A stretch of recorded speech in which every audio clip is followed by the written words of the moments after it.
রাস্তায় বেরোনোর আগে জেনে নিন ট্রাফিকের হাল হদিশ। সকালে ব্যস্ত সময় কোন রাস্তায় যানজট, কোথায় গাড়ির গতি মসৃণ, তার খবর এবিপি আনন্দে। এই মুহূর্তে আমাদের সঙ্গে টেলিফোন লাইনে রয়েছেন ইন্সপেক্টর ট্রাফিক কন্ট্রোল অঞ্জন সাবুই।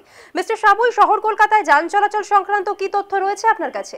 এই মুহূর্তে তো শহরের যান চলাচল সর্বত্র স্বাভাবিকই আছে, তবে উইকডেজ পিক আওয়ার্স এখন যেমন মা flyover, 7 point, Ballygunge circular road, park street, এই জায়গাগুলো একটু গাড়ির চাপ আছে। কোনো রিমার্কেবল কিছু টেল নেই, তবে অফিস টাইমে যে চাপটা থাকে চাপটা আছে।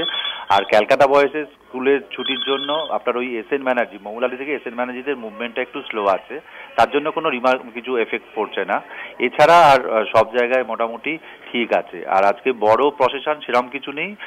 বিকেল 5টায় একটা প্রসেশন যেটা কলেজ স্কোয়ার থেকে ওয়াই রোড আসবে, ওই 200-250-র মতো স্ট্রেন্থ। এছাড়া সেরকম কিছু নেই। আশা করছি সারাদিন ভালোই যাবে। নমস্কার। ধন্যবাদ আপনাকে।